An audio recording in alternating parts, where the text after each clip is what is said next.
కంచనపల్లి సూరయ్య విద్యా హాస్పిటల్. ఇక్కడికి నాకు ఇక్కడ పక్షవాతం వచ్చింది. పక్షవాతం వస్తడం వల్ల నేను అర్జెంట్గా వచ్చేసాను.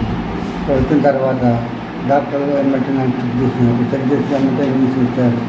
అప్పటికి కూడా లేట్ అయితే బాగోదు అంటే అమ్మాయి ఏమంటే డబ్బులు కట్టేసి నేను ఇంజక్షన్ తీసుకున్నాను. ఇప్పటికీ హ్యాపీగా నేను తిరుగుతున్నాను. మీరు ఎవరైనా సంప్రదించి మీరు విద్యా హాస్పిటల్కు ఎవరైనా రావచ్చు. ఇప్పుడు నా పరిస్థితి కూడా మంచిగానే ఉన్నది. పెళ్ళి వచ్చి మా ఆయనకు పక్షవాతం వచ్చి తీసుకొని వచ్చినాం సార్. తీసుకొని వచ్చి ఆయన పెద్ద స్కానింగ్కి రాసిండ్రు. ఆడ నుంచి మళ్ళీ ఫోన్ వచ్చింది సార్కు. దాన్ని బట్టి ట్రీట్మెంట్ ఇచ్చిండు. అమ్మ మరి భర్తకు కాలు చేయి మంచిగా అవుతుంది అని సార్ చెప్పిండు.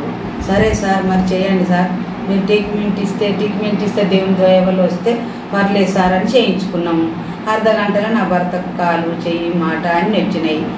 అలా మీ బట్టలు వేసుకుండ్రు, ఐసీలకు తీసుకుపోయిండ్రు. నర్సులైనా ఆయమ్మలైనా డాక్టర్లైనా మంచిగా పేషెంట్ని మంచిగా చూసుకుండ్రు. చూసుకొని 3వ రోజు ఇంటికి పంపించారు సార్.